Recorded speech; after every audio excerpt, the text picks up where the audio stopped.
कभी अगर बनना हो तो बाज बनना, लेकिन कभी भी तोता मत बनना, क्योंकि तोता बोलता तो बहुत है लेकिन ज्यादा ऊंचाई तक उड़ नहीं सकता, और बाज बोलता बहुत कम है लेकिन सबसे ऊंचाई पर उड़ता है, और बाकी पक्षियों का राजा होता है एक बाज।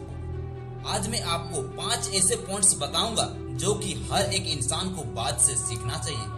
नंबर 1, बाज की तरह अकेला चलना सीखो। बाज अकेला उड़ता है और बाकी पक्षियों के मुकाबले सबसे ऊंचाई पर उड़ता है। बाज हमेशा या तो बाज के साथ उड़ता है या फिर अकेला उड़ता है, और वो कभी भी छोटे पक्षियों के साथ नहीं उड़ता। इससे हमें यह सीख मिलती है कि छोटी सोच वालों से हमेशा दूर रहे और अकेले रहो, क्योंकि यही वो समय है जब खुद को जानने का असली मौका मिलता है। नंबर 2, बाज की तरह अपने लक्ष्य पर ध्यान दो।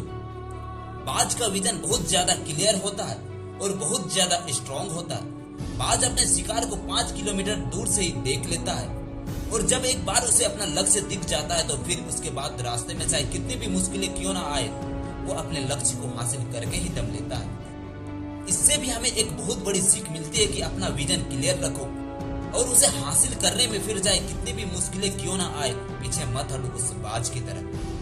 नंबर 3, बाज कभी भी मरी हुई चीजें नहीं खाता।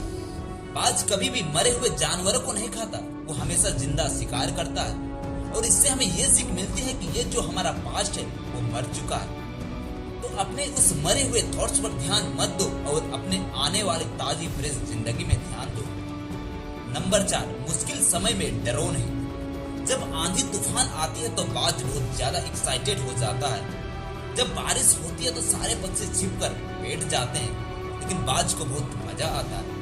जब तेज हवाएं चलती है तो बाज उन हवाओं के सहारे और तेजी से ऊपर की ओर उड़ता है और बादलों को चिरते हुए बादलों से भी ऊपर पहुंच जाता है। और इससे भी एक बहुत बड़ी सीख मिलती है कि मुसीबत में भी मजा ढूंढो, क्योंकि हर एक बड़ी चुनौती अपने साथ में एक बहुत बड़ा अवसर लेकर आती है। तो उस बाज की तरह तुम भी अपने अवसर को पहचानो, और जिस दिन तुम उन अवसरों को पहचान लोगे फिर सारी मुश्किलें तुम्हारे नीचे होगी और तुम उन मुश्किलों के ऊपर होगे। नंबर 5, कंफर्ट जोन से बाहर निकलना।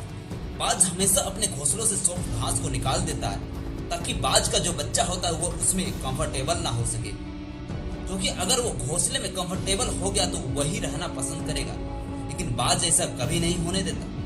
बाज एक पक्षी है और उसे भी एक बात पता है कि कंफर्ट जोन में कोई ग्रोथ नहीं होता, लेकिन हम तो इंसान है और इंसान होने के बावजूद कई सारे लोग इस बात को समझते ही नहीं है कि आप जितना ज्यादा कंफर्ट जोन में रहोगे आपकी लाइफ आने वाले टाइम में उतनी अनकंफर्टेबल हो जाएगी और आप लाइफ में कुछ बड़ा गोल अचीव नहीं कर पाएंगे। इसलिए आप अपने कंफर्ट जोन से बाहर निकलो और लाइफ में वो सब हासिल करो जो तुम बनना चाहते हो। और हमें कमेंट करके जरूर बताएं कि आपको ये वीडियो कैसी लगी, क्योंकि आपकी एक प्यारी सी कमेंट हमें बहुत ज्यादा मोटिवेट करती है।